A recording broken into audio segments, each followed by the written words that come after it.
Ընդամենը մի անգամ էի ցույց տվել, որ մեր Շիրակի մարզում նմանատիպ հրաշք վայր ունենք ժողովուրդ ջան, որտեղ այս տեղից տաք ջուր ա ուսում։ Ու այս ջուրը բուժիչ ջուր ա։ Գիտեք դրսից ինչքան մարդ ա զանգահարում, ցանկություն հայտնում տեղը իմանալ, որ գա տեսնի այս տեղը։ Մեր հայ ազգի բժիշկներն են դաժե զանգահարում ուրիշ երկրից գալի, որ տեսնեն այս տեղը։ Բժիշկ ջան, արի։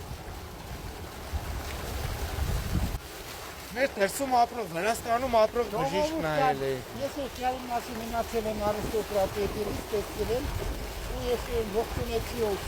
նավաճեց, զանգեցի, հանրակից չմեզ ես տաղամ, եկել եմ, տեսել եմ, նույն ջարեն կամ երկով Վրաստան նաքալա է,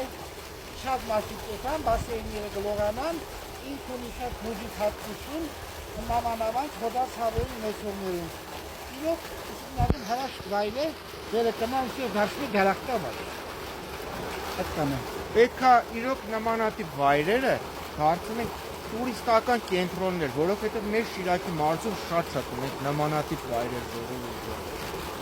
ժողովուրդ, որն է կառավարությանն եմ ասում, մեր Շիրակի մարզպետին եմ ասում, որ նմանատիպ վայրերը կարելի է իրոք դարձնել դրախտավայր։